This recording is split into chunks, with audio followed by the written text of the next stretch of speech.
At game night, my girlfriend chose her work husband as her partner and joked, "We've got better chemistry." Everyone laughed. At me, not with me. But I just smiled because I knew something she didn't. The next morning, I sent a very carefully worded email to her company's human resources department, complete with the screenshots from their last business trip. The game we were playing was one of those couple-based trivia games, the kind that's supposed to be fun, but always ends up stirring something uncomfortable. Jenna and I were hosting. We had about 8 people over, a mix of our mutual friends. And of course, she'd invited Mark. Mark, her so-called work husband. I always hated that term. It made my skin crawl every time she said it, always with a laugh, like it was some harmless joke. He was smug, too good-looking in a bland, polished sort of way, and he had this constant air of confidence, like he was doing me a favor by being polite. I told Jenna I didn't like him, that calling him her work husband was disrespectful.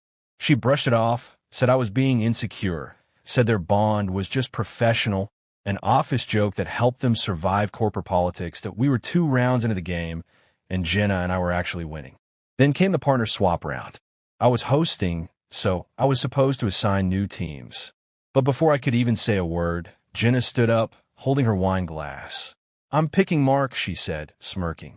"We've got better chemistry anyway." The room exploded. Some laughed nervously. Others howled like it was the funniest thing they'd ever heard. It was the kind of laughter that feeds on someone else's embarrassment. And I was the punchline. Mark leaned back on the couch, arms stretched, that smug grin spreading across his face like he'd just won something. I saw our friend Chloe shoot me a sympathetic glance, but everyone else was too busy enjoying the show.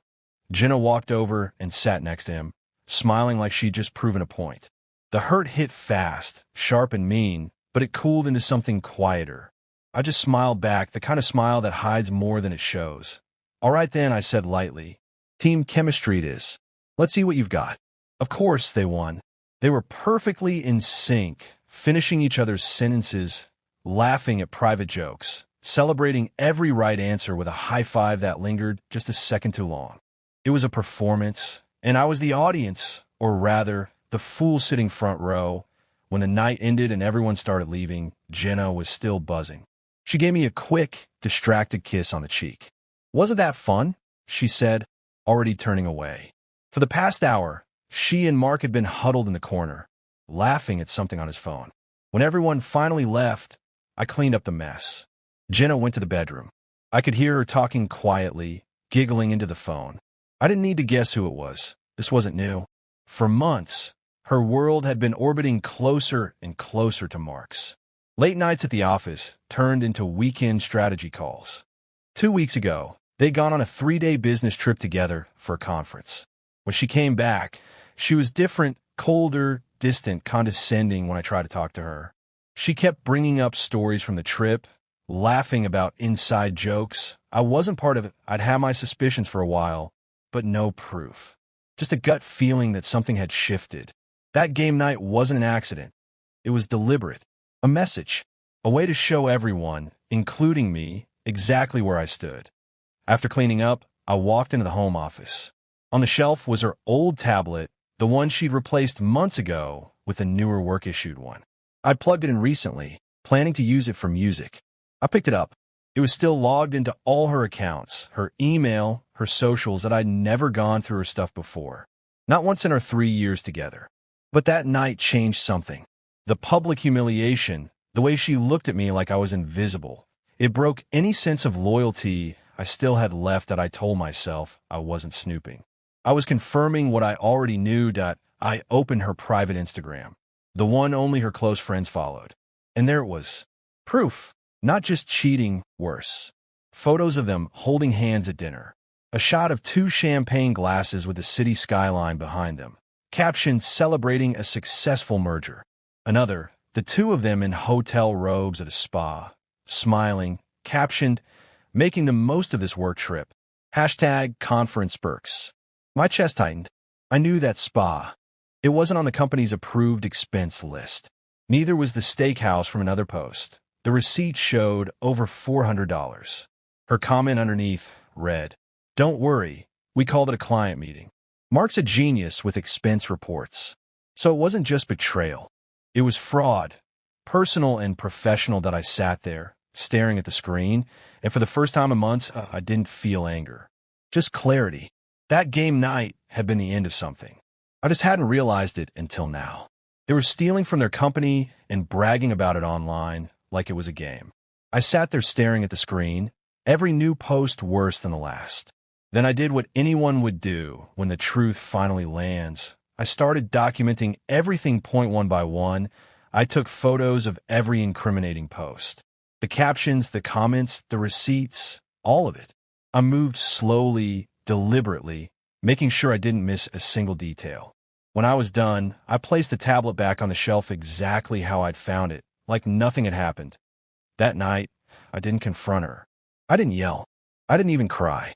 I just went to the spare room, lay down on the couch, and stared at the ceiling until the morning light came through the blinds. It wasn't rage that kept me awake. It was focus. Cold, clear, methodical focus. She'd handed me everything I needed: the weapon, the bullets, and a signed confession. A tea sunrise. I made coffee, sat at my desk, and opened my laptop. I started typing an email. The recipient was the head of human resources at her company, a name I remembered from a corporate newsletter Jenna had left lying around.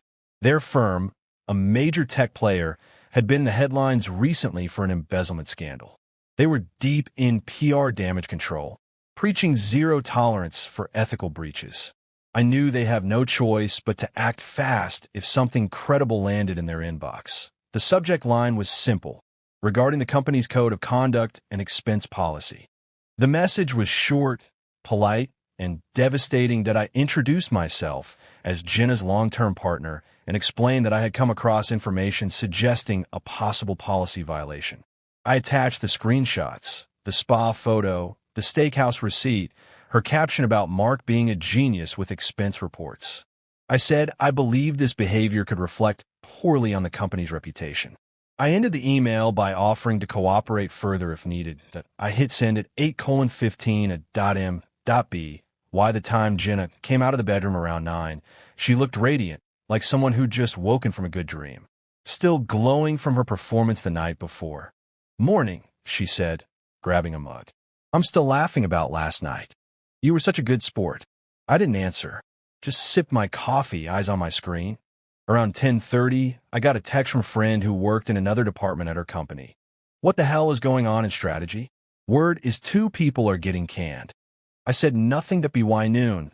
Another message came through. "Dude, Jenna and Mark just got walked out by security. Laptops, badges, everything gone. Holy crap. It was official. They were fired. No warning, no severance, no spin. The company couldn't risk another PR hit.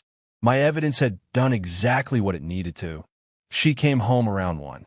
I heard the key jam in the lock, then the door slam open. She stood there, pale, shaking, clutching a cardboard box filled with her desk plants and a framed photo. "You," she spat, pointing at me. "You did this. How could you?" I stayed calm. "I have no idea what you're talking about."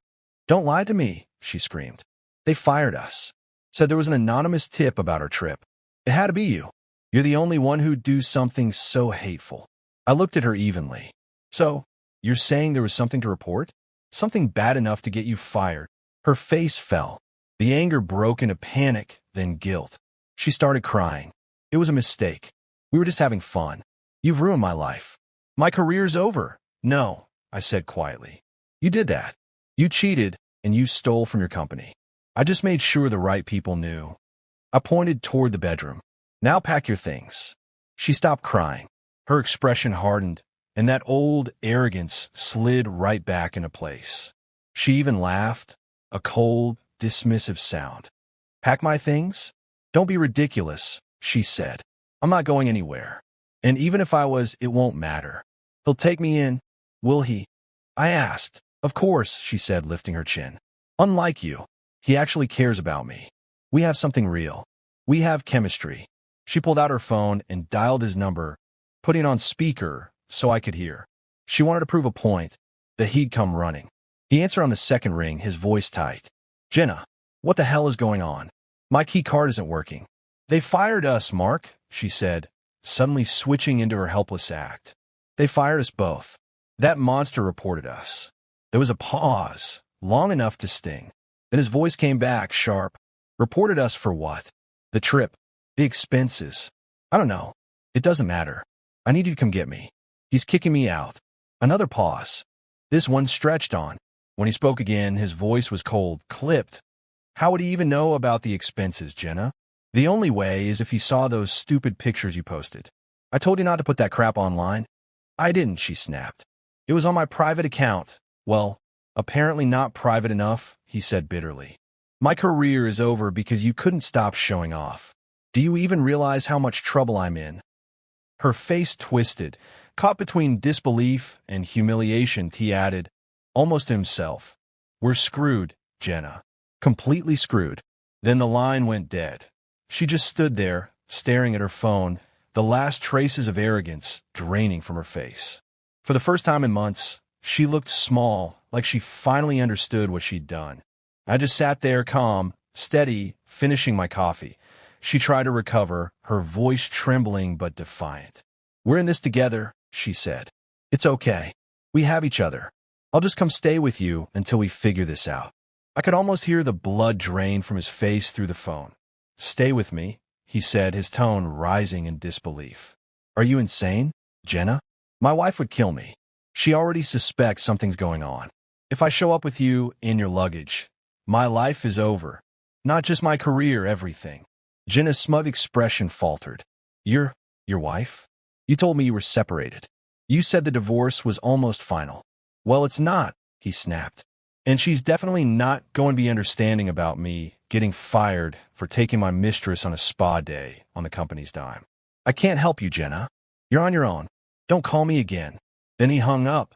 The silence that followed was deafening. Jenna just stood there, frozen, phone still in her hand. The foundation of her grand little fantasy, the job, the affair, the future she thought she'd secured, had collapsed in seconds. She looked at me, wide-eyed, finally realizing what she'd done. Jobless, homeless, and a man she'd gambled everything for had just revealed himself to be a lying, married coward. That I didn't say a word. I just pointed to the cardboard box sitting on the floor beside her. You should probably start packing now, I said quietly. Looks like you've got more to fit in there than you thought. For a long moment, she just stared at me. Then she broke. The tears came hard, not the fake, attention-seeking one she used when she wanted to win an argument, but the raw, gasping sobs of someone who finally sees the wreckage they've created. I left her there on the floor and went to the spare room. I started gathering my things from the main bedroom, giving her space to collect what was left of her life. It took her hours. I could hear her moving from room to room, crying, swearing under her breath, sometimes just sitting in silence. I didn't interfere.